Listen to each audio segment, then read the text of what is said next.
Hello everyone, Zellerant here, and for today's video on Umamusume, as we've seen with the December schedule, not only is Libra Cup coming up here very soon, we also are going to have Scorpio Cup at the end of the month. And with this accelerated schedule, that means after Libra Cup, you're not going to have much time to build for Scorpio, and this is probably going to be a continual process. And as people probably know by now, having probably tried to build their aces, Libra Cup is not an easy one to build for. And so I've seen a lot of people have kind of just got whatever they can scrounge together right now in Libra so they can have extra time to work on Scorpio. And so with that, I kind of want to go over Scorpio now so you can kind of have some guidelines on what you might want to work for or work towards in Scorpio Cup, especially if you're starting to work on parents now for it so that you can build your strongest aces possible going into Scorpio Cup. So this is going to kind of be an overview. We're going to kind of look at some of the stronger Umas, not all of them. I'm not going to have like a tier list or anything, but it'll kind of give you an idea so you can start thinking about what you want to do when it comes to building your parents and building what kind of alts you want to look at inheriting. And so with Scorpio Cup, first thing you're going to see is we're coming back to Tokyo Turf for a medium. And so this is basically a Taurus Cup, but Taurus Cup was 2,400 and now it's only going to be 2,000. Now Leo Cup was the other medium that we've done, but that was only 2,200. So we've basically on mediums gone down in 200-meter increments from 2,400 to 2,200 to now 2,000. And so what that's going to do is reduce the stamina requirements even more. Now, medium, as we already know, we have Mystifying Murmur, and now it is possible to run into 3 on one person's account Mystifying Murmurs, with now having Nice Nature, Wedding Mayano Top Gun, and Mummy Creek. While that is possible, it's very, very unlikely. Not only did they have to pull them, but it's going to be very hard to build all 3 of them to be strong enough to also have them basically be hybrids. And so those are effectively going to be whale accounts, so I don't assume that's going to happen. But just know that it is a possibility. But you kind of want to build, to me, you really want to just build around getting hit by 2 of them. And that's kind of been my thought process going into this, especially when it comes to hitting stamina requirements. So like Taurus Cup was counterclockwise, we're going to be counterclockwise again here. And then we're going to have our first soft and rain. I believe we had good on Cancer Cup. But other than that, we have not had a rain type scenario. And so from what I understand with that, these basically increase the need for power to kind of deal with them. But it also changes the greens you're going to want to utilize, especially for your front runners going into it. And so kind of a little bit different in that capacity, but other than that, it's going to be mostly the same. Now, the difference between this one and Taurus Cup, like I said, is going to be that 400 meters. So we look at the racetrack here. We'll look at what Taurus Cup was first. Now, we did not have very many options when it came to Taurus Cup, but we did have Maru Zensky in this one. And her and Taiki Shuttle at the time, before the skill changes, were both fairly strong, activating right as we got into the last corner here, which was just barely into the late race. So they were getting acceleration, very, very good timing. And now things are quite a bit different here as we're coming into that same corner, but because it's a shorter race, the late race starts a lot later. But with the skill changes, this is actually very, very good for Taiki Shuttle, because Taiki Shuttle's ult now activates in the start of the second half of the final corner if she's in 3rd or 4th place. And you can't really see it on the representation here, but it's just, it's kind of similar to this one where it's a little bit late, but not that late. It's going to be the same case here where it's going to be a little bit late, but basically some of the best timing you can get, especially for a 0.4 acceleration. While Maru Zensky's and a lot of other ones that start on the last corner are going to activate too early. But there are some things that we'll kind of see here where it's going to be still strong enough. And then it comes down here, your last straight, way too late to really take advantage of that. Kind of the same thing for your pace chasers and straight descent or any of those, or determined descent, it's way too late. So anything that's basically second half of the last corner or activating late race, last corner are going to be strong. And so that's kind of bringing in a few options here. So you have the first one being Angling and Scheming, very, very strong. It's activating perfect timing. So front runners have access to that, and front runners like Leo Cup are going to be one of your strongest comps here. And I've been experimenting with some different variations of comps that I'll kind of talk about here that I think will work very well. One that's going to be very hard to build, but I think will work very well, and some that'll just work all around. But then you also have, you have like Let's Pump, which should activate good timing. And then you have your gambling ones like on your left. Now that it's shorter, those gambling ones for late race are less gambly than they'll be in the little bit longer ones, but still being a medium, it's still quite long, and thus the gamble is still pretty significant, but you got like straight descent, head on, and all those. But there is another skill that we haven't really used that is fairly good, but fairly expensive on the Umas that you're getting it on, and that is going to be Unrestrained or Final Push, as it can activate basically in this last period here all the way up to the straight, and or not from there, from here all the way up into the last straight. And so if you can get it to activate like just anywhere in this general range of the late race starting, it can be fairly strong. From what I can tell of testing, because I've built an Uma that has it, it seems to work about 50% of the time, and it's a 0.4 excel. So if it activates a little early, then that just means it's kind of like having a 0.2 excel because you waste half of it, but then you get the other half getting a big boost at 0.4, and so you can basically just cut it value in half. Kind of the same thing if it activates a little late, and then you have if it activates way too early or way too late, then it kind of is a dead skill. But that is a good gambling one for a front runner. And so you have a couple others with the gambles there. But the biggest and strongest one's going to go into the Pace Chaser, and that's going to be a Taiki Shuttles that activates. Like I said, it's going to be just after.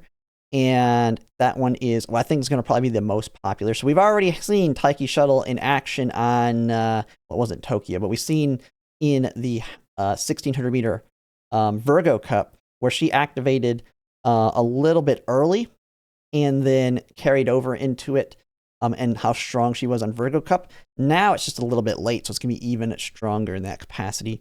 So really, really good there. Now there is one other Uma that's going to have an Excel. Well, there's two now thinking about it. We have Meijiro Dober, who's going to have a new Excel coming in. And looking at hers, and if talking with people on stream, hers is not going to be a good inherit because if we actually take a look at her, which is basically another Major Orion for your lates and ends. Why am I looking at Ryan? Not Ryan. Dober here. If we actually look at hers, she has an ore condition, and basically one of them can activate too early in that. It's the second condition is the one that's really, really good for it, but because of the first one, where you're in the phase greater than or equal to 2, and it's the final corner, you're in the final corner or final corner and beyond, she can basically activate way, way too early. And on hers, the 4 seconds is pretty good, but when it's inherited, it's only 2.4 seconds. So you're going to run out of that acceleration before you get to even take advantage of it. And it's only 0.2 in the Excel. So good for her if you decide to pull for Meijiro Dober and use her. It's a good activation. But for any other late surger, it's not going to be good at all. But there is another Uma that's going to come out. We suspect right in the middle of it, this is going to be another Cancer Cup situation with Summer Maruzensky, and that is going to be Christmas Oguri Cap. I think everybody knows about her. Now, when it comes to Christmas Oguri Cap, what makes her very strong is her ult.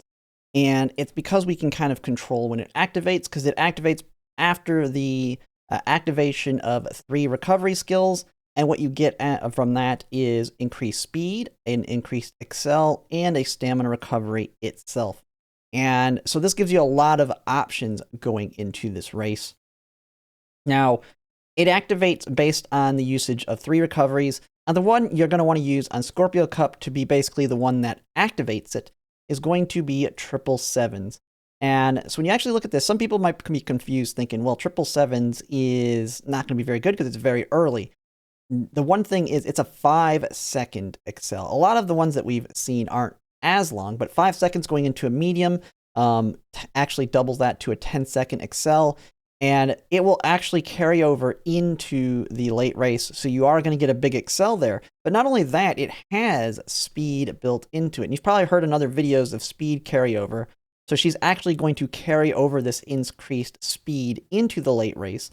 And so it's like having already accelerated before the late race even started to a certain extent, as well as getting a recovery. And one thing with her not only using 3 white recoveries to activate it, she's also going to get a 0.03 recovery from her ult, allowing you to build her heavily, like very, very strong in the other stats, because you're not going to need near as much stamina because she's recovering. If you don't get the way I'll assume it, if I decide to build her, I'm still kind of in that decision phase on whether I pull her or not. I'm going to build her to be very, very she's going to rely on actually having those recoveries activate. And if she doesn't, then she's not going to have enough stamina. And then I just assume she's dead if she fails to get her ult off, because that's what's going to make her really strong in the first place. And then she's dead in the I get bad RNG. Well, then I rely on my Taiki Shuttle or my Runaway Silent Suzuka or whoever else I decide to build. And so because you can have that lower stamina, you can try and shoot for, say, max power. Or you can, and then you're also going to want very, very high wit. You want the very, very high wit because you need to get all 3 of those recoveries to activate to get her ult. So it buys you that as well. So she'll be very consistent on their skills. And then it's just bad RNG that'll kind of kill her there. So that makes her very, very strong, very big option. Just know she's going to be a last-second build if you're going to do it. You probably will be running into some really strong ones in the finals. So just know about that. So that's kind of the Scorpio Cup, what's going to be strong there, some excels. I may have not hit everything there.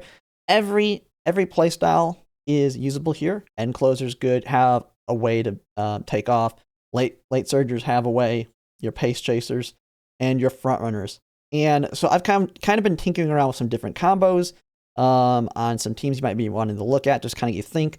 You have like the standard front runner meta, kind of like we might have done with Leo Cup, like I did, 2 front runners to be very strong. They play off each other, they push each other forward. One of them's hopefully in first and gets angling and takes off. But now with the skill changes and having the Runaway Silent Suzuka, you also have her as an option. And so like the one that I've tinkered around with the idea of doing, don't know if I'm going to do it yet, especially with Christmas Oguri Cap being a possibility, but is the triple front runner. And triple front runner seems like it could be the strongest. And this can be a Runaway Silent Suzuka with 2 other front runners. And it's just because they're going to push each other so far forward. Your Silent Suzuka should hopefully, if you've got her built right, she's going to be probably the hardest to build stat-wise. She's like a Libra Cup level of stats needed. But if she's strong enough, she can actually outright win the race.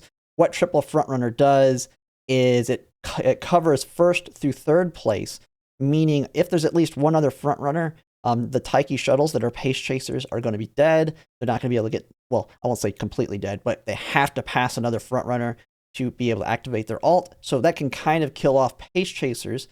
And then because you're so front heavy, it's also potential that if there's more pace chasers, I think pace chasers are going to be popular, you might actually have 6th place covered by pace chasers, which means that's going to really hurt your late surgers.